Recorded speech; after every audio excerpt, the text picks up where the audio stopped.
অল্প কিছু হলেই বলে ডাক্তারের কাছে যাবো। ঠিক আছে, ভালো কথা ভাই, তোমার নিশ্চয়ই শরীরটা ভেতর দিয়ে খারাপ, তাই তুমি ডাক্তারের কাছে যাবা, ভালো কথা।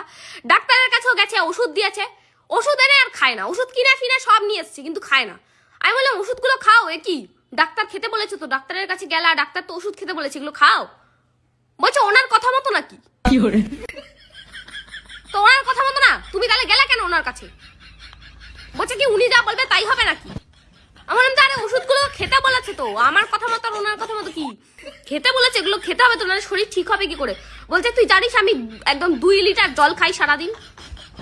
তাহলে ভাই তুমি ডাক্তারের কাছে গেলা কেন? তুমি তো 2 লিটার জলই খেতে পারতা রোজ, তুমি তো 2 লিটার জল সারাদিন তুমি খেতে পারতা, তাহলে তুমি ডাক্তারের কাছে গেলা কেন? আর মাকে বলি যে মা নিজের বয়সটা অন্তত ঠিকঠাক করে বলবা, ডাক্তার যখন জিজ্ঞেস করে যে বয়সটা কি ঠিকঠাক করে বলবা, মা বলে চুপ কর তুই, নিজের বয়স লোককে বলতে যাবো কি করে, কমিয়েই বলতে হয়, ডাক্তারকে বলবে না। উনি নিজের বয়স 5 বছর আগে যা বলেছে এখনো তাই বলে, ভবিষ্যতে তাই বলবে। মানে কদিন পর আমি আর আমার মা এক বয়স বলবো।